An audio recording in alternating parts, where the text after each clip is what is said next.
Salut à tous, je suis Élise Benazet, psychomotricienne, formatrice et professeure de danse. Dans mon podcast Trouve ton Move, je vous invite à explorer les univers de thérapeutes hors du commun, qui, comme moi, ont choisi de sortir des sentiers battus.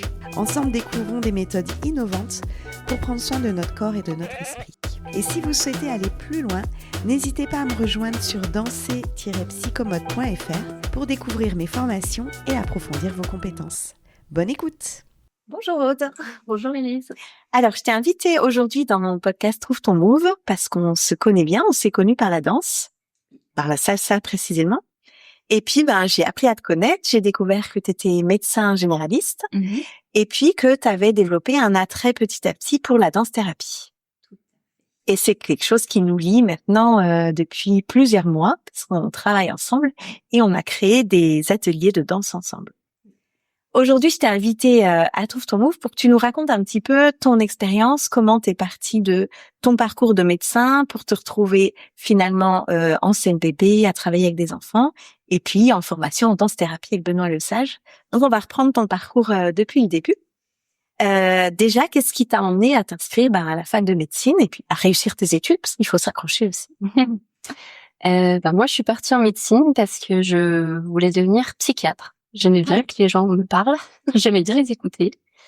Et mes parents sont dans la médecine aussi, enfin mon papa. Okay. Et du coup, j'entendais beaucoup parler des patients, comment ils prenaient soin de leurs patients. Je trouvais ça passionnant et je me suis dit super, je vais faire ça, mais en psychiatrie. Sauf que je suis arrivée dans mon premier stage d'externe en psychiatrie et ma première journée, je suis repartie de là en pleurs. Je ne voulais plus mettre les pieds en stage. Ah ouais. J'ai trouvé que c'était très difficile d'être confrontée à ce monde qui pour moi était pas du tout ce que je m'imaginais. Ah oui. Je me suis rendu compte qu'il y avait pas pour moi beaucoup de différence entre les soignants et les patients à ce point. D'accord. J'ai trouvé que c'était un monde très étrange où tout le monde semblait perdu. Et du coup, ça m'a pas plu du tout. Donc, grosse angoisse de me dire, mon Dieu, qu'est-ce que je vais faire de ma vie? Parce que moi, j'étais persuadée que c'était ça qu'il me fallait. Ok. Et je me suis dit, à défaut de pouvoir choisir une autre spécialité, je vais partir pour la médecine générale. D'accord. Ce qui finalement a été un très bon choix pour moi. Oui, ça t'a plu, t'as fait d'autres stages où tu t'es mieux retrouvée? Oui, ouais, j'ai découvert plein d'autres choses. Et puis, j'aimais bien la gynéco, j'aimais bien la dermato, j'aimais bien la cardio. Je me disais, finalement, médecine générale, on peut faire un petit peu de tout. D'accord. Donc, tes études se sont passées à Besançon, principalement? Ouais. Ça s'est bien passé pour toi? Comment t'as trouvé la formation en médecine? La formation en médecine, disons que en ayant comme objectif la médecine générale, je vais être honnête, j'avais pas un gros challenge par rapport à l'internat. Parce que c'est malheureusement une spécialité qui est très peu choisie. C'est devenu une spécialité, mais qui n'est pas très valorisée. Donc en fait, le moins bon au classement sera forcément médecin généraliste quelque part entre la Creuse et je sais pas où. D'accord. Donc j'avais pas vraiment de pression. Moi, mon internat, je l'ai bien vécu. Par contre, c'est sûr que ça demandait quand même beaucoup d'investissement en temps, en travail, malgré tout. Et c'est des choix de vie qu'on fait, de renoncer à certains moments justement en famille ou entre amis sur cette période-là de sa vie. La seule chose sur laquelle j'ai pas fait de compromis, c'est le sport. D'accord. Ouais, moi, j'ai dansé, à danser, à faire des activités sportives, parce que ça, pour moi, c'était ce qui me faisait du bien et ce qui m'aidait, je pense, à me vider la tête pour repartir dans ma charge. D'accord. T'as fait un équilibre comme ça, perso, pro, ouais. T'as fait combien d'années d'études alors? J'en ai fait plus que la moyenne. Ah oui. T'as le droit. Ouais, j'ai le droit. J'ai pris mon temps. J'ai redoublé ma première année et puis j'ai redoublé ma 5e année, mais ça m'a permis d'aller faire un stage à l'étranger. Ah, donc ça, c'était super chouette aussi. T'es partie où? Je suis partie en Allemagne. D'accord. Ah oui, original. Ouais. Ok. Ouais. Un choix éclairé. Un choix éclairé. J'aime toujours bien cette langue. J'avais ma famille allemande que j'ai rencontrée pendant mes études au collège, avec qui j'ai toujours gardé le lien. Et ils arrêtaient pas de me dire, si tu veux venir chez nous, on t'accueille. Et donc je me suis dit, allez, hop. D'accord. Hésité à faire un an en Erasmus, mais c'était très compliqué de devoir tout organiser soi-même au niveau de son planning, des équivalences entre les deux pays. Ok. Donc là, je me suis dit, un petit peu trop complexe pour moi, mais finalement, sur un stage de 3-4 mois, c'était très bien. D'accord, ok. Et donc, tu es allé faire un stage en Allemagne précis, c'était dans un domaine particulier? Ça fonctionne pas tout à fait comme nous par rapport aux spécialités. Ils appellent ça une Innere Medizin, la médecine interne, on pourrait dire. Mais ça correspond plutôt à de la médecine générale. Et ils choisissent ensuite leur spécialité. D'accord. Donc, je me suis retrouvée dans quelque chose qui était très polyvalent, finalement. Donc, c'était assez intéressant pour moi. Ok, en hôpital ou en clinique? Ouais. En clinique. Et c'est là où, du coup, j'ai appris à faire des prises de sang. Parce que les étudiants en Allemagne, c'est eux qui piquent les patients le matin. Et c'est pas le cas en France? Non, en France, c'est les infirmières qui font ça. D'accord, ok. Oui, donc tu as pu voir les différences aussi de formation entre les pays. Et tu dirais que c'est peut-être plus adapté dans un pays ou l'autre, ou c'est différent, ce serait dur de comparer? Moi, j'ai trouvé ça beaucoup plus riche en Allemagne. Le fait qu'on soit plus polyvalent pour apprendre déjà à piquer les patients.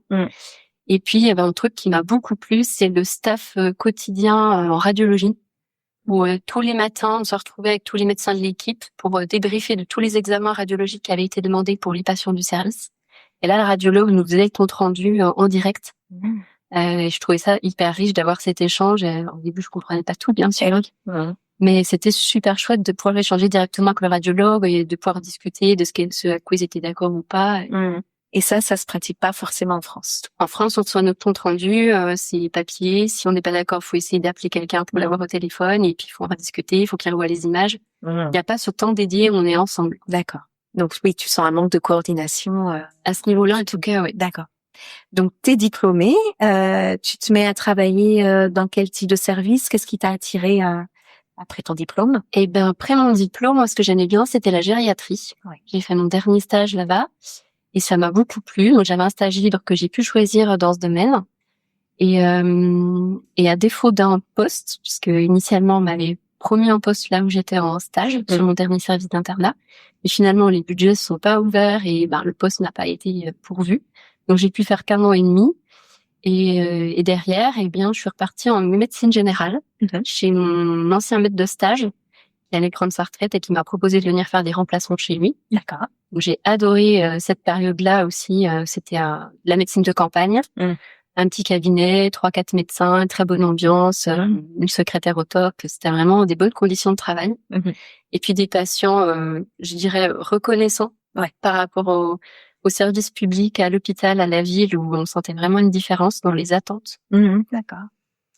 Et puis finalement, j'ai eu un poste qui s'est libéré en gériatrie dans une autre structure, donc je suis partie en gériatrie. D'accord. Donc là, tu te fais une expérience et puis comment ça se passe pour toi? Est-ce que tu te sens à l'aise? Oui, je me sens à l'aise. Le travail en structure, je trouve que c'est très compliqué. C'est très compliqué. On a peu de moyens. On a beaucoup d'exigences, que ça soit de la part des instances, des administratifs, des familles, des patients. J'ai l'impression qu'on n'est jamais à la bonne place. Il y a toujours quelque chose qui ne va pas dans les attendus. Et ça devient compliqué en fait de prendre soin vraiment des gens, de prendre le temps de les accompagner, de prendre le temps de les soigner. Il faut vite qu'ils repartent chez eux dès qu'ils sont arrivés. Puis on n'a pas les moyens de les faire rentrer chez eux dans de bonnes conditions. Puis on n'a pas suffisamment de kinés pour tout le monde. Ça devient lourd. Ok. Tu te sens tiraillée entre les exigences et mes valeurs. Et tes valeurs. D'accord. Ouais. Clairement. Ça touche à ça. Ouais. Donc tu sens un peu que tu changes d'idée, de parcours professionnel. Qu'est-ce qui se passe pour toi à ce moment-là? Je commence à me sentir pas très bien dans mon travail. Ok. Et à me dire que finalement la médecine c'est peut-être pas quelque chose pour moi. Ah oui, carrément. En tout cas, je me dis que la médecine qu'on me demande de faire aujourd'hui, c'est pas celle, c'est encore une fois pas celle que j'ai imaginée et c'est pas celle que je me sens capable de faire. En tout cas, sur mes valeurs, il y a des choses auxquelles je peux pas renoncer. Ok. Donc il y a un gros conflit pour moi et je me dis qu'est-ce que je vais faire encore de ma vie? Alors, oui, qu'est-ce qui s'est passé pour toi? Donc, tu as eu aussi l'arrivée de ton petit garçon qui a changé beaucoup de choses. Tu peux nous raconter un peu? Oui. L'arrivée de Gabriel, Gabriel, il est arrivé pendant le Covid. Donc, très rapidement, j'ai été mise en arrêt à cause de ce contexte particulier de pandémie où on connaissait pas trop au début les retentissements pour les femmes enceintes. Donc, ça m'a permis de vivre une grossesse ultra épanouie en ce qui me concerne. Ça, c'était vraiment le côté positif. Par contre, ça m'a beaucoup remise en question ou questionné sur ma place en tant que médecin dans la société et ce que je pouvais apporter aux gens par rapport à ça. Et là, je me suis dit qu'en fait, ça allait devenir dur pour moi de retourner au travail avec ces contraintes qu'on nous imposait en termes de budget, de rentabilité. On parle pas le même langage en fait avec les financiers, avec les directeurs des établissements. D'accord. Donc, j'ai cherché autre chose. Je me suis dit, c'est peut-être l'occasion. J'ai pris un congé parental et je me suis dit, c'est peut-être l'occasion de me former à autre chose. Et je me suis beaucoup intéressée à la périnatalité. Ouais. Donc là, je me suis formée en yoga périnatal, on va dire. Ça m'a beaucoup plu. Et sur le plan personnel, ça m'avait déjà apporté beaucoup pendant ma grossesse et après. Et j'ai compris ce que ça pouvait être que la dépression postpartum. Alors, j'ai eu la chance de pas la subir parce que j'avais un bon entourage familial, amical, etc. Mais je me suis dit que oui, ça pouvait être une période assez difficile, un sacré changement de vie. Et j'avais envie de pouvoir aider dans ce domaine-là. D'accord. Et j'ai essayé de voir comment est-ce que je pouvais mettre en place des séances de yoga périnatal, postnatal en groupe en étant un médecin généraliste. Là, je me suis heurtée aux limites de notre métier. En fait, on est dans une case en tant que médecin généraliste. On fait pas de groupe, on fait pas de prévention, ou alors on m'a répondu, il faut le faire sur votre temps libre. D'accord. Bénévolement. Bénévolement. D'accord. Et moi, c'était pas ce que j'avais envie de faire. J'avais envie vraiment d'en faire une prise en soin, une prise adaptée pour les femmes, et pas que d'ailleurs. Et du coup, je me suis dit, alors ça va pas être ça non plus, il faut que je trouve encore autre chose. Et c'est là que je me suis orientée vers la danse-thérapie. Ça en discutant avec toi d'ailleurs. Ouais, on a Ouais. Et je me suis dit, mais tiens, c'est un médecin en plus, trop bizarre. Un médecin qui fait pas de la vraie médecine. Ça m'intéresse.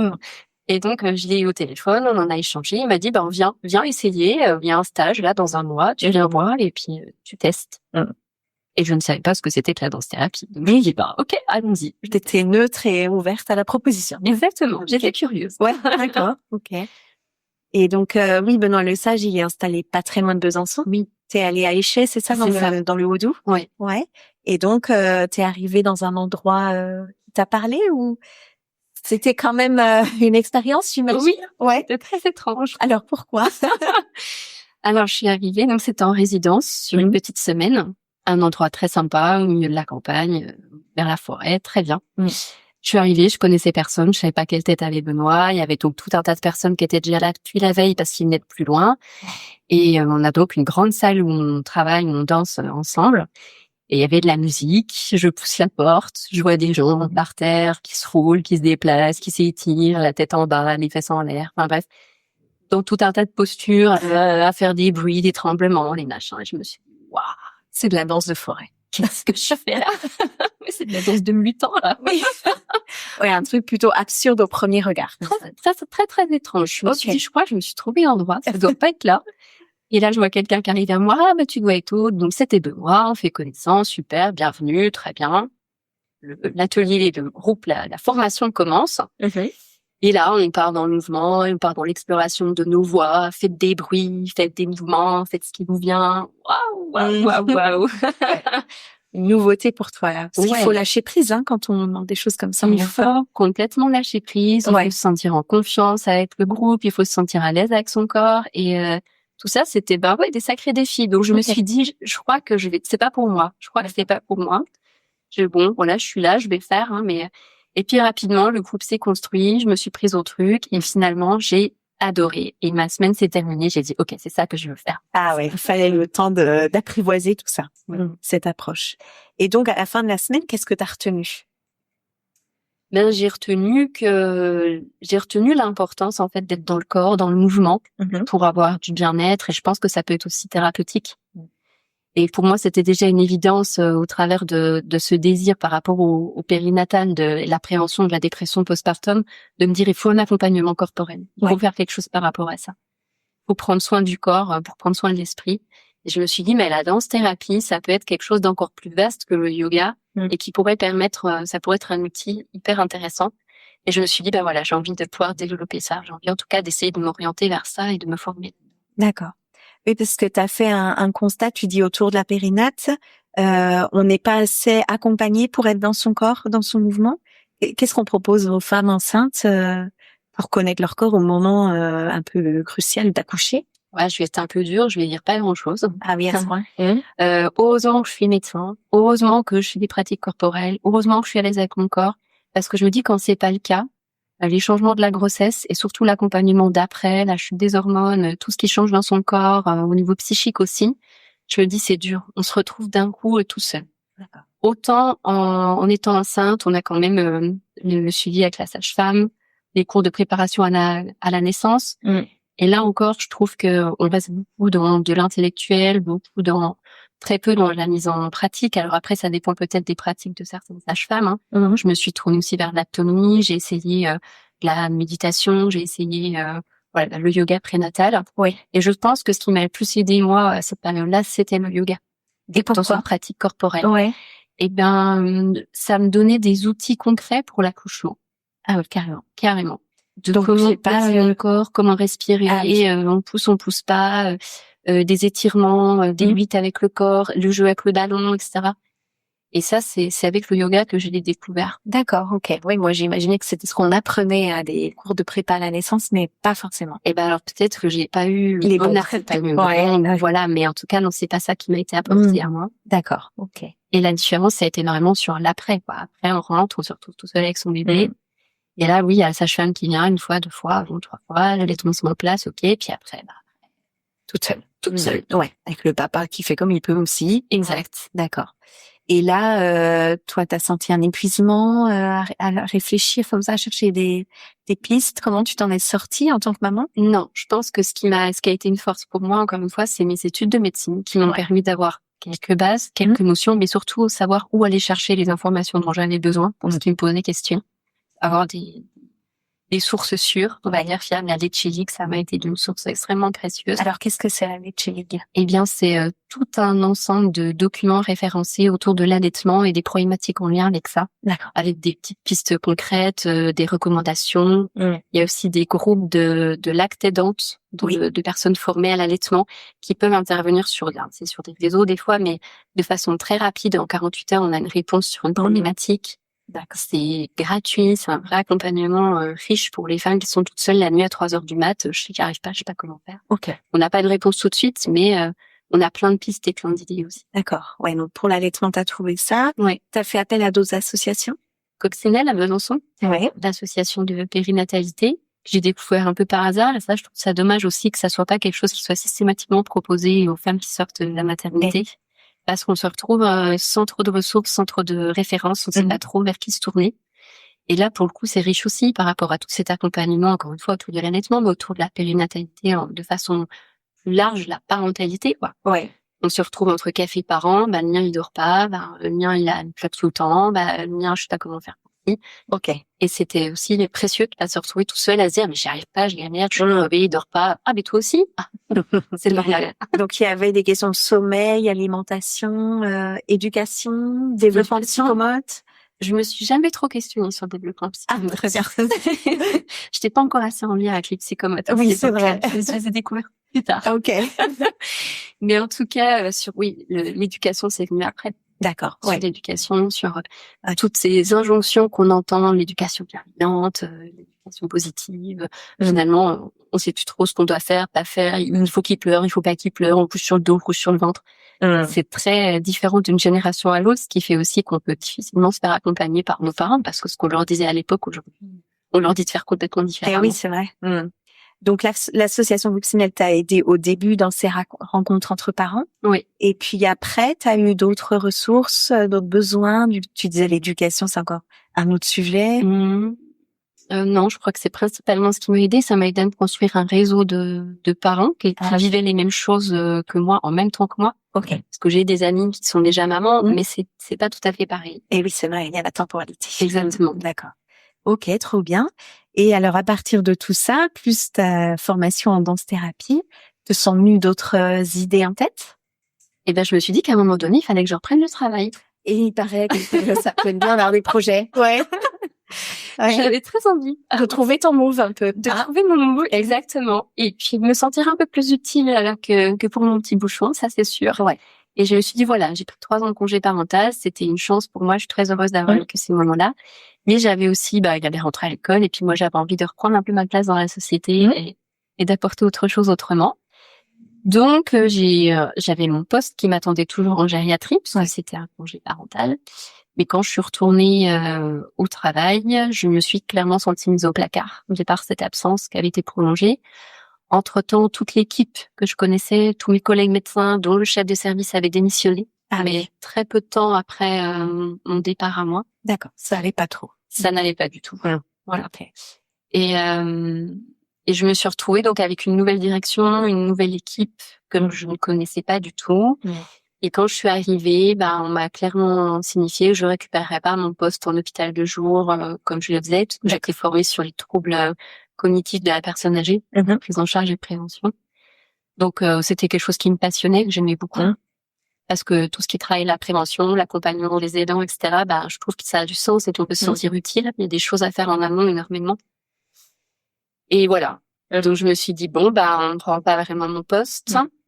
Une porte se ferme, quoi. Là, c'est trop, quoi. C'est déjà difficile l'ambiance avant mon arrêt, mais là, j'ai dit, si stop, quoi. Ok. Donc, fallait que je trouve autre chose. Fallait trouver, je me rappelle, on en a beaucoup parlé à ce moment-là. Et quelle piste t'as pu avoir, du coup? Eh bien, là, entre-temps, moi, j'avais commencé ma formation en danse-thérapie, mais juste quelques stages par-ci, par-là. J'avais pas encore dans l'idée de faire la formation longue, même si ça m'intéressait beaucoup. Et entre-temps, j'ai trouvé un poste, bon an, mal an, à l'EFS. Ah oui, c'est vrai. Parce qu'il fallait que je retrouve un poste et je rentre dans la pratique. Français du sang. Établissement français du sang, tout à fait. Sauf que là, je sentais pas quelque chose de très épanouissant et très excitant. Pour toi, Okay. Ça allait plutôt être un job alimentaire. D'accord. Voilà. Et c'était pas ton move. C'était pas mon move. Non, c'était pas mon move. Ok. Et c'est là que, du coup, un peu par hasard, j'ai une copine psychologue qui m'appelle et qui me dit, tiens, tu connaîtrais pas un psychiatre, parce que je travaille dans un centre médico-psychopédagogique et on n'a pas de psy, ça fait un petit moment, il n'y a plus de médecin, machin. Puis là, je dis, pardon, je suis désolée, on n'en est pas. Et je lui dis, est-ce qu'un médecin généraliste, ça pourrait faire l'affaire? Mais oui, bien sûr, s'il est formé à la petite enfance, c'est parfait. Oui, moi je suis formée en gériatrie, je pense que c'est idéal. J'écoute, j'ai envie de postuler, ça m'intéresserait. Et c'est comme ça qu'une nouvelle aventure a commencé pour moi. Ouais, donc même si tu n'avais pas de spécificité dans la petite enfance, avec ton apport en gériatrie, on va dire, il y a quand même eu moyen de postuler. Ouais, je pense que ce qui leur a plu, c'est le fait que j'étais disponible, parce que clairement il manquait de médecins. Il cherchait. Et puis moi j'étais prête à me former, ça m'intéressait. Et je me disais par rapport à la périnate, je pense que ça avait du sens aussi dans cette prise en charge de la petite enfance, voire enfance plus tard. Je me disais ça se fait un peu dans la continuité et tout ça, ça fait partie du même package sur lequel j'avais envie de mettre l'accent pour la prévention et l'accompagnement. Ils ont vu tes centres d'intérêt aussi. D'accord. Donc tu as été recrutée à ce poste en CMPP, donc à Dole, c'est ça? C'est ça. Ouais. Et comment ça se passe depuis? Eh ben j'adore. Eh ben voilà. T'as trouvé ta voie là, vraiment. Ouais, j'ai trouvé ma voie. Et c'est vrai que quand je suis arrivée au CMPP, sur mon entretien d'embauche, la seule condition que j'ai posée, c'est de pouvoir mettre en place des groupes, des ateliers de danse-thérapie pour les enfants. Ouais. D'accord. Ils m'ont dit oui tout de suite. Ils m'ont même pas demandé si j'étais formée plus que ça. D'accord. Moi, j'allais pas du tout finir ma formation. Mais j'en avais discuté avec Benoît Lesage. Il m'a dit, écoute, il y a qu'une seule façon de savoir si ça va convenir, c'est que t'essayes. Si ça va pas, on te le dira. Oui, d'accord. Trop bien. Ouais. Oui, donc il y a un côté aussi où il faut oser dans cette histoire. J'avais du mal à me sentir légitime, de dire, je suis pas diplômée, et je suis pas psychomote, parce que c'était beaucoup de psychomotes qui étaient en formation en danse-thérapie. Oui. Je suis pas psychiatre et je suis pas d'un psychiatre. Mais il y avait rien qui était bon. Et en fait, ça te convient parfaitement. Enfin, je sais qu'on en parle beaucoup et ça te plaît, quoi. Complètement. Ouais. Donc, tu prends cette place en tant que médecin généraliste dans une équipe avec plein de professionnels dans le paramédical. Et comment tu crées ta place? Parce que forcément, elle est différente par rapport à peut-être un autre médecin qui propose pas tout ça. Comment ça s'est créé pour toi? Alors, ça s'est fait progressivement. Ouais. Moi, j'arrive forcément, je sais pas ce que c'est un CMPP, j'ai jamais travaillé en pluridisciplinaire comme ça en étant le seul médecin d'une équipe. On me bazarde du coup responsable des soins, une casquette que je veux pas forcément porter et avec laquelle je suis pas très à l'aise. Et puis, moi j'ai mon regard de médecine générale, donc je sais pas ce qu'on fait dans un CMPP, je sais pas comment on travaille, je sais pas quel est le public qu'on accueille. Je sais même pas ce que c'était qu'une psychomote. En fait, j'avais jamais vraiment travaillé les autres personnes de l'équipe, psychologue, orthophoniste, il n'y avait pas de souci, mais psychomote, je lui ai dit, je crois qu'il va falloir que je vienne avec toi en séance parce que je sais pas, j'arrive pas à comprendre. Voilà, un bon moyen de découvrir la pluridisciplinarité, c'est de se suivre à un moment donné, c'est ça. Donc, tu t'es incrustée, Voilà, je me suis incrustée, mais très gentiment invitée, pas de souci. Et puis, ben, je suis arrivée avec mes idées qui étaient un peu différentes, donc je pense que ça a un peu bousculé. Ouais. Je suis arrivée dans un contexte aussi un peu particulier où il n'y avait pas forcément une très bonne entente sur l'antenne pour plein de raisons. Mais voilà, je crois qu'il y avait aussi une volonté administrative, institutionnelle, on va dire, de le faire changer, aussi de faire évoluer les CMPP par rapport à la pratique des soins. Moi, quand je suis arrivée là-bas, j'ai trouvé que c'était une chance incroyable pour ces professionnels d'avoir du temps avec les patients. Oui, 3/4 d'heure de séance pour moi qui sortait du monde hospitalier, c'était énorme. C'était un luxe incroyable. Tout à fait, oui. Incroyable. Ouais. Et d'avoir somme toute quand même un peu de matériel, un peu de moyens, des possibilités de formation. Ouais. Des choses pareilles. Nous, on avait droit à une formation tous les 2 ans. Il fallait chouiner, je sais pas combien de fois pour l'avoir. Donc là, j'arrive, on me forme sur un DU en périnate. Je dis bon, ben, on se rencontre rapidement avec les collègues. Il y a quand même beaucoup de psychotrauma. On se dit, ça serait quand même bien d'avoir quelqu'un formé en MDR. Oui. Tout le monde me regarde. Ouais, ça. Mais c'est-à-dire, le MDR, moi, je connais pas trop non plus. Ouais. Tu peux nous expliquer ce que ça veut dire, EMDR? Non, j'ai pas la Eye movement, quelque chose comme ça. Ouais. Un truc comme ça. On l'écrira dans le texte qui accompagne le podcast. Voilà, c'est ça. Et la méthode, tu te nous expliques? La méthode, par contre, oui. Ouais. La méthode, c'est comment on va aller réactiver le traitement de l'information quand il y a un trauma au niveau cérébral. Quand il y a de l'émotion, quelque chose qui sidère à un moment donné, l'information se digère plus, ce qui fait qu'il peut y avoir plein de facteurs déclenchants pour réactiver ce qui a été vécu au moment du trauma, et c'est jamais quelque chose de très agréable à vivre. Ouais. Donc voilà, les sensations physiques, corporelles, les angoisses. Et c'est comment est-ce qu'on va faire que ce souvenir devienne un mauvais souvenir et ne soit plus quelque chose qui impacte de façon si négative le quotidien et qui empêche le futur aussi, parce que des fois c'est très bloquant pour faire, pour agir, pour vivre, tout ça. Ok. Et donc, comment tu fais effectivement, concrètement, ça se passerait comment une séance de MDR type? Je sais pas si je peux décrire une séance type parce qu'elles forcément elles se ressemblent pas toutes. Ce qui est sûr, c'est que on prend toujours le temps d'expliquer la technique au patient, de définir un lieu sécure dans lequel il va se sentir bien, de renforcer en fait tout ce qui peut lui faire du bien au niveau des émotions, au niveau des souvenirs, des images, de tout ce qui peut être corporel aussi. Et puis on va expliquer ça comme on utilise dans la formation que j'ai faite la métaphore du train. C'est-à-dire, on fait un voyage, on est dans un wagon, on regarde le paysage, nous on est tranquille, en sécurité dans notre wagon. Mais ce qu'on voit par la fenêtre, des fois ça nous plaira pas, donc on fera accélérer un peu le train. Des fois, ce qu'on va voir, ça sera chouette, on va en profiter, on va ralentir, on va observer ce qui se passe. Puis des fois, il y aura rien, on sentira qu'est-ce qui se passe, rien. On est peut-être dans un tunnel, mais c'est pas grave, le voyage il continue. D'accord. Et l'objectif, c'est qu'on arrive au bout, qu'on traverse tout ça, pour se dire voilà, c'est derrière, l'émotion, elle est intégrée, elle est digérée. Et puis maintenant, on peut continuer à aller de l'avant. D'accord. Donc, c'est un voyage en lien avec une thématique, en gros. En lien avec soit un vécu, soit un ressenti. Ah oui. Quelque chose qui fait trauma pour la personne. D'accord. Et tu aurais des exemples de personnes que tu as accompagnées, un exemple qui vient en tête, tu as travaillé sur un sujet précis pour qu'on comprenne un petit peu mieux. Alors oui, la dernière petite fille que j'ai accompagnée, 9 ans, elle a été témoin de violence intrafamiliale. Donc son papa qui a tabassé sa maman devant ses yeux. D'accord. Et elle s'est sentie responsable parce que, en l'occurrence, c'est parce qu'il avait fallu venir rechercher un objet qu'elle avait oublié chez sa maman, que le papa s'est rendu compte que la maman avait de nouveau accompagné. Ils n'étaient plus ensemble. Le papa était extrêmement jaloux et donc du coup, il n'a pas supporté de voir ça. D'accord. Et la petite fille s'est sentie, elle a porté beaucoup de responsabilité, de culpabilité, à se dire c'était sa faute si sa maman avait fini avec une fracture au niveau du bras. Donc l'émotion était là, la culpabilité. Et elle était réactivée au quotidien? Constamment. Okay. Constamment, il y avait toujours les conflits entre les parents par rapport à la communication, par rapport à la garde des enfants. Tout était toujours sujet de tension.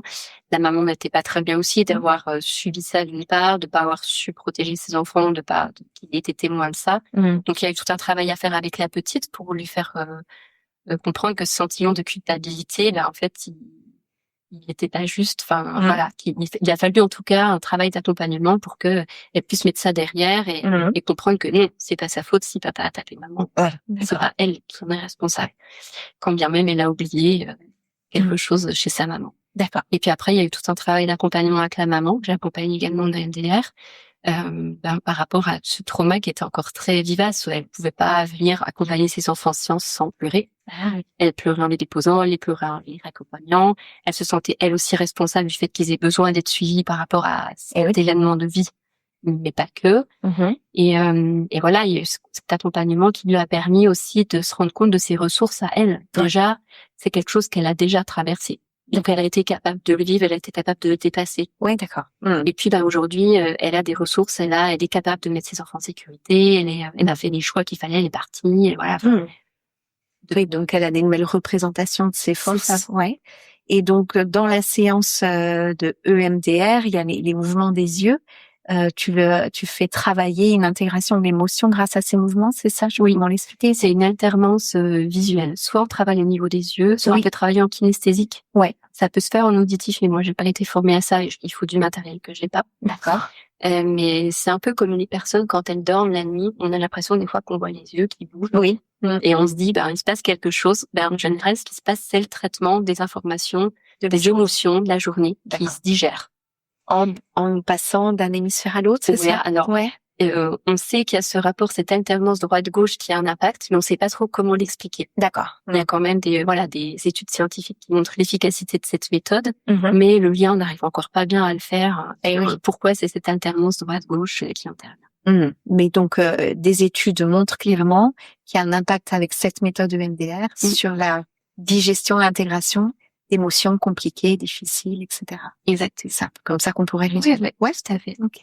Et donc, tu nous as donné tout de suite un exemple avec une petite fille. Donc, je pourrais dire un peu ta spécificité, c'est que tu développes aussi le MDR avec des enfants. Oui. À partir de quel âge tu fais ça? Mon dernier patient, il y a les 3 ans. D'accord. Ok. Et c'était quoi son problème? Lui, c'était des difficultés d'endormissement, en lien avec une peur qui avait eu un trauma. On sait pas trop expliquer quoi et comment, mais a priori, il y a eu un bruit une nuit qui lui a fait peur, alors qu'il dormait pas chez lui. Et depuis, le sommeil, c'était compliqué. Il se relevait à chaque fois. Il avait du mal à s'endormir. Il était pas en sécurité. Il était pas rassuré, sans arriver vraiment à verbaliser les choses. Et en fait, on a fait un travail en passant par des cartes d'émotions, par du dessin, par du symbolique. Et aujourd'hui, ce petit garçon, il arrive mieux à dormir. Il y a moins de réveils la nuit. Ok. Tout n'est pas encore réglé, mais en tout cas, c'est en voie 2. Ok. Et puis, ce qui est chouette avec le MDR, c'est qu'en fait, on relance un processus, mais après, le cerveau, il continue à bosser tout seul, il fait ses liens. C'est pour ça que les séances sont espacées de plusieurs semaines. D'accord. Parce que on initie quelque chose et après, ça se met au travail inconsciemment. D'accord. Et tu dirais qu'il y a besoin de combien de séances pour un petit garçon, pour cette petite fille de 9 ans? C'est des thérapies longues, des thérapies courtes? Non, c'est plutôt des thérapies courtes. Le petit garçon, je l'ai vu sur 3 ou 4 séances et la petite fille, c'était un peu plus 5-6. Ouais, quelque chose comme ça. Oui, tu parles pas dans un accompagnement psychothérapeutique long, tout analysé. Pas du tout. C'est centré sur quelque chose de très précis. Je suis centrée sur ce qui fait problème ce jour-là, par rapport à l'émotion, par rapport au ressenti physique. Et après, tout ce qui est accompagnement psychothérapeutique, ça se fait en parallèle avec ces collègues. L'un n'empêche pas l'autre. Non, quoi. Ouais, d'accord. Et donc, tu parlais de cartes émotions. Tu pourrais un peu nous les décrire? Qu'est-ce qui t'a plu dans ces cartes? C'est vrai que je t'en avais parlé. Et puis tu dis, c'est un super outil. On va décrire à nos auditeurs. C'est toi qui m'as fait tester ça. Ouais. C'est des cartes sur les émotions. C'est très symbolique, des bonhommes représentés pour montrer la joie, la colère, la tristesse, la peur. Il y en a, je sais plus, presque une centaine. Il y en a énormément qui sont décrits avec beaucoup de nuances. Donc ça permet pour la personne, quand je les utilise en MDR, de nommer l'émotion qui leur ressemble. Oui. Donc je suis quand même obligée, il y a forcément un biais sélectif, je peux pas lui exposer les 100 cartes devant les yeux, il faut que à 3 ans ça va être dur. C'est compliqué. Donc je fais quelques propositions sur les émotions standards. Et puis après il y a la carte des ressentis physiques, donc pareil des bonhommes très symboliques où on a des petits papillons dans le ventre, où on peut avoir le cerveau en ébullition, où on peut avoir des sueurs, les mains toutes chaudes, l'impression de grands pieds, je sais pas, enfin voilà, ça peut éventuellement parler dans l'imaginaire à l'enfant. Et il n'y a pas besoin de savoir lire, là on voit le dessin, c'est tout, il est pratique. Parce que moi j'avais cherché longtemps un outil qui montrait que font les émotions dans le corps sous forme d'un dessin. Alors il y a des super livres qui parlent d'émotions, mais c'est rarement dessiné. Et j'avais trouvé ces cartes super intéressantes pour ça. Elles sont top aussi bien pour les enfants, les ados, les adultes. Non, je crois que tout le monde peut y avoir accès. Carrément. Ok. Et après, une fois qu'on a eu ça, on a les cartes des besoins. On peut essayer de voir avec la personne de quoi il aurait besoin de solitude, besoin de câlin, besoin de joie, besoin de sommeil, besoin de sport, besoin de bouger. Ouais, exactement. Donc là, tu aides la personne, l'enfant ou l'adulte à identifier tout ça. Et tu l'utilises en parallèle en EMDR, c'est ça? Oui. C'est ça. C'est sur les centres d'EMDR pour les enfants ou les personnes qui n'ont pas accès facilement à leur ressenti. D'accord. Ou à mettre des mots. Et je pense que en tout cas, moi, c'est là-dessus que je me base pour essayer de les aider. Il y a forcément un ressenti ou corporel ou émotionnel qui fait problème. Donc, il faut qu'on arrive à l'identifier. Donc, ils l'identifient déjà chez eux et on peut se dire que dans leur vie, ça peut leur servir au quotidien, quoi, de se dire tiens, là, j'en suis où avec mon émotion, comment je l'identifie, quel est mon besoin, et puis ça pourrait leur servir dans les relations aux autres. Et attends, là, il est en colère, peut-être qu'il a besoin de ça. J'imagine que tu peux c'est un truc à développer ton licence sur les émotions. Voilà, c'est ça. Tu peux l'utiliser aussi, j'imagine, en CNPP avec les petits patients que tu rencontres. Ouais. Dans mes ateliers de danse-thérapie, je les ai utilisés effectivement aussi avec les enfants. D'accord. Sous quelle forme alors? Là, c'était déjà identifier dans quelle émotion on était sur le moment, s'il y avait une émotion qui était plus présente. On a resté que sur les émotions. Ensuite, on a essayé de faire un classement des émotions par rapport aux nuances qu'il pouvait y avoir.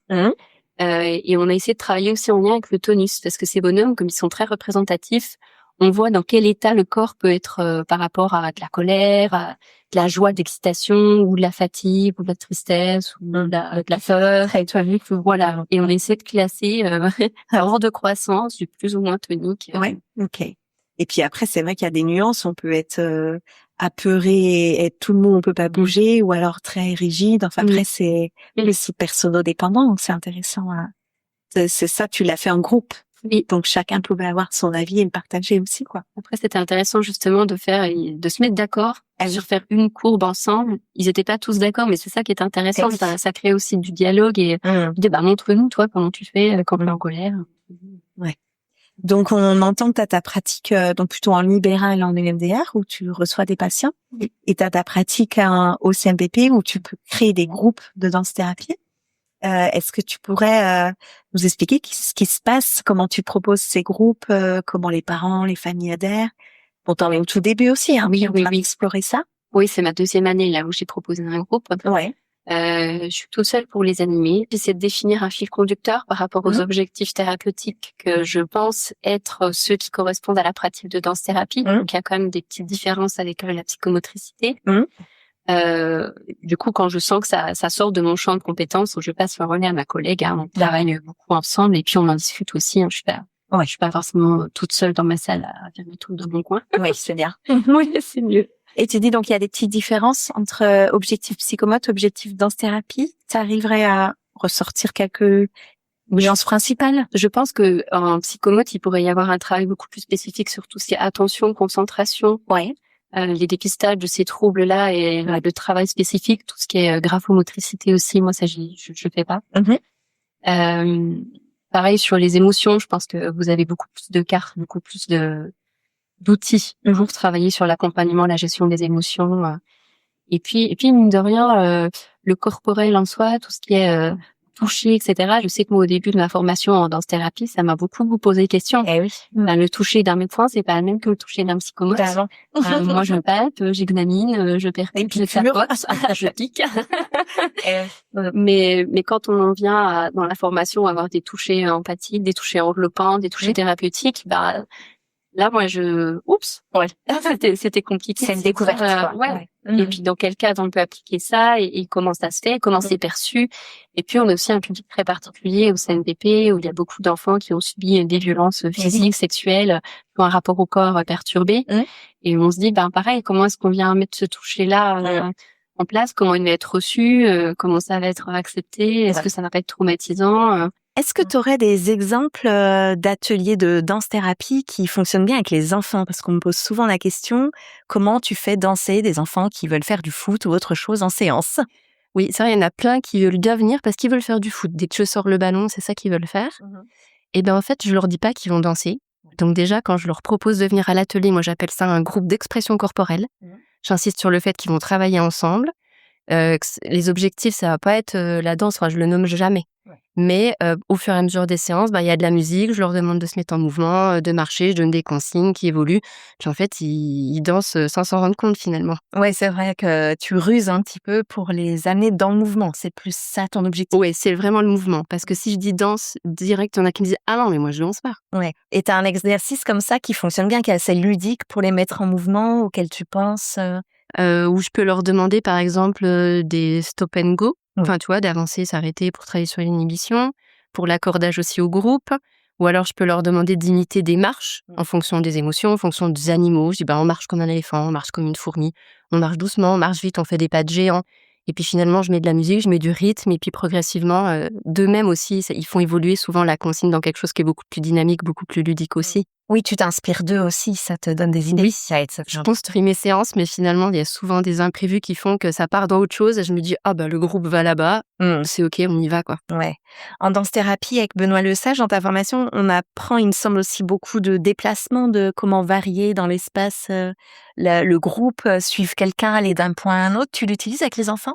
Oui, j'utilise aussi avec les enfants où on fait travailler sur le leader-follower. Ouais. Où il y en a un qui va donner une consigne de déplacement, qui va le faire d'une certaine façon avec son corps. Et les autres doivent être soit dans l'imitation, soit dans l'opposition. Par exemple, s'il y en a un qui est à 4 pattes, les autres doivent être le plus haut possible. Ou voilà, pour travailler aussi sur les contrastes. S'il y en a un qui marche vite, les autres doivent marcher tout lentement. Essayer de trouver les contrastes à faire varier entre eux aussi. Et ça amène les enfants, mais même les adultes, à oser lâcher prise. Qu'est-ce que tu observes un peu comme comportement? Oui, j'observe qu'au début, quand je leur propose d'être leader, il y en a tout de suite, c'est dans leur tempérament, c'est dans leur caractère, ils veulent essayer, ils veulent être les premiers. Et il y en a d'autres, ils vont être « Ah non, mais moi, j'ai pas d'idée, je sais pas quoi faire. » Au fait, c'est pas grave, on passe, on continue au suivant, quoi. Et puis finalement, quand ça revient sur eux, je dis « Est-ce que tu as quelque chose à proposer ?»« Oui, maintenant, j'ai une idée. » Et petit à petit, ils osent, mais aussi parce que je pense qu'ils expérimentent le fait qu'il y a un groupe bienveillant dans lequel ils peuvent s'autoriser des choses. C'est OK. Tout est toujours OK, en fait. Il n'y a jamais de mauvaise façon de faire. Ouais. Et ça, je pense que ça les aide aussi à prendre des initiatives et à oser essayer. Donc là, c'est toi, en tant que thérapeute, qui met un cadre pour que ce soit bienveillant, avec des règles, des consignes que tu rappelles? Et finalement, j'ai jamais vraiment eu besoin de le poser, ce cadre. Je sais pas comment ça se fait, ça se pose un peu naturellement. De temps en temps, il y en a un qui va essayer de faire une remarque. Je dis, non, ça c'est OK, en fait, chacun peut faire différemment. Et puis finalement, ça s'expérimente pas plus que ça. D'accord, OK. Ouais. Et comment tu finis tes séances pour rendre les enfants aux parents, pour qu'ils soient apaisés? Tu as des petites méthodes? Oui, je finis toujours par un petit temps de méditation. Alors, méditation, tout est relatif en fonction de l'âge des enfants, bien sûr. Mais je leur demande simplement de s'allonger au sol, de se déposer. Et en imaginant que leur corps est lourd et juste qu'ils se déposent, tranquille. Et ça, déjà, sur les premières séances, il y en a, juste se déposer dans de l'immobilité, c'est pas possible. Ils changent de posture toutes les 2 secondes, ils sont comme ça. Je dis, mais alors, attendez, on trouve une position où on est bien, on est tranquille, après on arrête de bouger. Pour ça, déjà, c'est pas possible. OK, on va faire avec. Et il y en a d'autres où je demande, d'être dans une posture où ils se sentent détendus, où ils se sentent bien. Ils vont se retrouver en position fermée, hyper contractée, toutes les parties du corps reposent pas au sol. Et je leur dis, là, t'es bien dans cette position-là, c'est confortable pour toi? Oui, OK, alors on y va, on fait quelques exercices de respiration en conscience. Et ce qui est chouette à voir, c'est qu'au fur et à mesure de l'évolution des séances, c'est des enfants qui arrivent un peu mieux à lâcher, même au niveau corporel, ça se voit en fait. Il n'y a pas qu'au niveau psychique où on se dit, ils sont plus dans le lâcher-prise, ils sont plus dans la confiance, même au niveau du corps, ils arrivent mieux à se déposer au sol. Et quand j'observe ça de séance en séance, et moi je me dis, c'est trop beau à voir, c'est chouette, quoi. Il y a un impact clair. Il se passe quelque chose de positif. Enfin, moi je trouve ça positif pour eux, quoi. Ouais, tu dois être satisfaite aussi en tant que pro, quoi. Ça fait plaisir à voir que sur des petites choses comme ça peut s'évaluer en se disant, déjà, voilà, se déposer, se lâcher, être dans un relâchement du tonus. Et puis ça pose aussi l'esprit. Dès qu'ils arrêtent de s'agiter dans tous les sens, ils conscientisent mieux leur respiration, ils écoutent, je leur dis, on écoute les battements du cœur, on met la main sur le ventre, est-ce que le ventre il respire? Si on met là, comment je fais pour que ça respire ici? Est-ce que j'entends des bruits dans la salle? Qu'est-ce que j'entends comme bruit? D'accord, oui, leur apprendre ça précocement, c'est des outils, des ressources pour eux plus tard, quoi. J'espère. Oui. Et je parle de plus tard parce qu'on a créé aussi ensemble des ateliers de danse bien-être à Besançon. Et on a des adultes, là, pour le coup, qui s'inscrivent et qui viennent chercher du lâcher-prise, une connaissance, une conscience un peu de leur corps. Comment tu décrirais, toi, ces ateliers? Comment on les a pensés? Tu peux nous raconter le chemin qu'on a fait ensemble et puis je vais compléter. Ok. L'idée qu'on s'était dit déjà, c'était de pas faire du thérapeutique, de la prise en soin thérapeutique, mais vraiment quelque chose dans le bien-être, sachant que même si ça touche au bien-être, ça touche forcément d'une certaine façon au thérapeutique pour les personnes. Mais en tout cas, que c'était vraiment un accompagnement pour le lâcher-prise, le bien-être, le sentiment de sérénité, d'apaisement, le tourbillon de la vie, quand est-ce qu'on le pose et comment. Et on s'est vu 2 fois pour préparer un peu les thématiques qu'on voulait aborder ensemble et puis construire notre première séance. Ça s'est fait de façon super fluide et très rapide, hein, il n'y a pas passé des heures. Et on a expérimenté ça sur notre premier atelier où pareil, il y a vraiment eu, je trouve, une certaine fluidité dans la construction, dans la mise en place. Je pense que ça s'est senti aussi pour les personnes et à mon sens, on a atteint notre objectif dans la mesure où quand elles sont reparties, elles ont quand même pu déposer le fait qu'elles étaient plus sereines, plus légères, qu'elles avaient l'esprit libre. Enfin voilà, il y a eu c'est ces mots-là qu'elles ont utilisés aussi pour dire qu'elles se sentaient quand même mieux en repartant qu'en arrivant. Ouais, puis qu'elles avaient osé, qu'elles avaient lâché prise, qu'elles pensaient pas qu'elles allaient faire tout ça. On avait des danseuses et des non-danseuses, donc un groupe très hétérogène et ça les a portées aussi entre elles. Beaucoup de bienveillance. Oui, tu parlais de ce cadre et ça a beaucoup aidé aussi, je pense, la posture qu'on a pu avoir. Ouais. C'est vrai que pour construire notre premier atelier, on a amené chacune notre liste d'exercices. Oui. On a choisi un thème. Là, c'était habiter son corps. Et puis après, on a sélectionné comme ça nos exos. Et puis moi, j'ai amené le côté musique, comme j'en ai plein. Maintenant, j'arrive à les sélectionner très rapidement. Elles t'ont convenu? Qu'est-ce que tu as pensé de mes musiques? Ouais, j'ai trouvé ça chouette. Ouais. C'est vrai que mettre de la musique, ça met du sens, je trouve, plus sur l'exercice. Ça met une certaine ambiance. Je sais qu'il y a des pratiques, par exemple, de danse-thérapie qui sont des écoles où il n'y a pas de musique parce qu'ils estiment que la musique va apporter une certaine teinte émotionnelle et va amener quelque chose sur l'exercice. Mais en même temps, si c'est quelque chose qu'on recherche, moi, je trouve que c'est plutôt chouette, ça peut être aidant. Ouais, c'était aidant. Il y a des participantes qui nous ont dit moi, je préfère quand il y a la musique, sinon je sais pas quoi faire. C'est ça. Ouais, c'est assez dur déjà. Ouais. Et puis, moi, j'aime bien amener aussi les objets, soit de GRS. Là, on a amené des foulards, des tissus. Pareil, ça a aidé les gens à libérer, à lâcher prise. S'il y avait pas ça, c'était plus compliqué pour eux, quoi.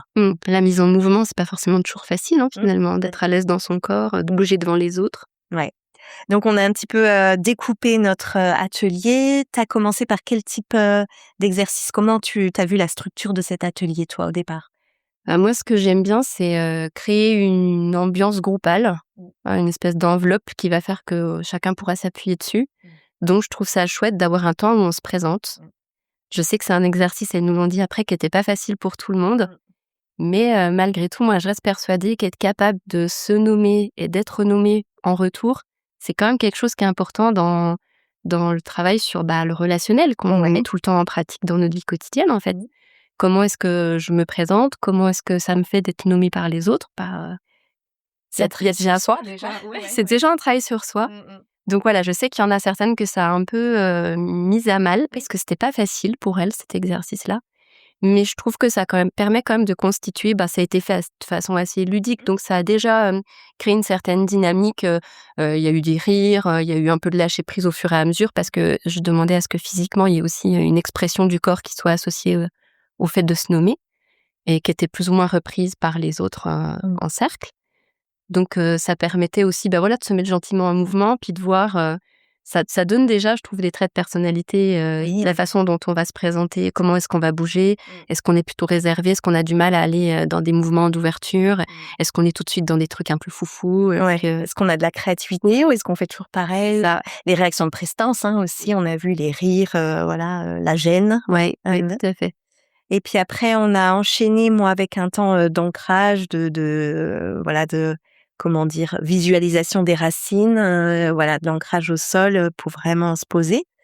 Et puis toi, t'as enchaîné avec un autre exo derrière? Ouais, sur comment constituer, je vais dire sa kinésphère, mais finalement, c'est son petit univers, son petit monde autour de soi, se mettre en mouvement progressivement. On a porté la conscience sur une partie du corps qui devait se déplacer dans toutes les directions possibles, toutes les amplitudes. Et puis progressivement, ça diffusait à une autre partie du corps jusqu'à ce que finalement toute la personne soit en mouvement de façon fluide et connectée en fait. Après ce travail d'ancrage justement où on pose quelque chose, c'était comment je mets tout ça en mouvement, cette énergie que tu avais commencé à nommer, comment est-ce qu'elle vient m'animer. Oui, d'articulation en articulation. Oui. Moi, ma colonne vertébrale, je l'ai sentie comme un serpent. Ouais, c'était super intéressant. Et puis après, on s'est mis en mouvement dans l'espace. Tu peux un petit peu expliquer les exercices qu'on fait? Là, on a fait leader-follower. Ouais, c'est ça. Ouais. Donc, effectivement, il y avait 2 groupes initialement, puis après, on l'a rejoint en un seul groupe. Où les personnes, il y avait une personne qui se déplaçait dans une direction d'une certaine façon, avec une certaine intention, un certain rythme, et les autres devaient suivre pour avoir la même en imitation en fait. Ouais, je souris parce qu'il y a eu des choses très drôles là. C'était chouette. Là, qui se déplaçaient comme des poules. Oui, et qui rampaient. Et c'était très beau parce qu'en fait, chacune y est allée de sa créativité, et c'est là où les choses, elles ont commencé aussi, les personnes ont commencé à se sentir à l'aise pour aller explorer des choses, proposer des choses au groupe. Et c'est pareil, ça s'est fait dans la joie, c'était vraiment... Et ça sans musique. Hein. La première partie était sans musique. Ouais. Après, moi, j'ai amené le foulard pour qu'il y ait les followers qui dirigent le mouvement et quelqu'un qui se met derrière un peu par surprise et qui suit le leader. Et avec le foulard, la musique, ça a créé un tout autre univers, du coup, hein, qui était peut-être moins dans le rire ou l'observation, mais plus sur soi, centré sur soi et comment je me présente au monde avec ce foulard. Et puis après, qu'est-ce qu'on a proposé? Je m'en souviens plus. Il y avait aussi le travail de sensorialité avec le tissu au sol, pas que 2, c'est ça? Oui, là où on était plus dans la perception, une personne allongée au sol, les yeux fermés, et une autre personne qui s'occupe de lui déposer un tissu, le retirer, amener du tactile comme ça avec des tissus différents. Sur une musique très variée, là, j'utilise vraiment la perception de la musique qui arrête pas de changer pour que le mouvement aussi soit changeant. Ouais, et propose des choses très différentes au niveau tactile. Ça a beaucoup plu, cet exercice. Et c'est là où je trouve que la musique, c'est vraiment un appui, tu vois, pour proposer quelque chose de différent. Sortir aussi les personnes de leur façon de bouger. On a tous un style, une façon de se mettre en mouvement. Et là, ça les obligeait peut-être à aller chercher autre chose, justement. Oui, savoir faire des pauses aussi, se remettre en mouvement, puis être à l'écoute de et la personne allongée et la musique. Ouais. Et puis ensuite, j'avais très envie que tu proposes quelque chose que j'adore, moi. On a fini par de la mise en voix avec un circle song. Ouais, un circle song. Oui. Alors moi, ça, j'adore parce qu'il y a une vibration qui se crée dans le groupe. Dont toi, t'es chanteuse aussi, on l'a pas dit. Ouais. Et donc, t'es très attirée par la voix comme ça. Ouais, j'adore. Ouais, j'adore ça. Et je trouve que c'est très libérateur aussi pour les personnes.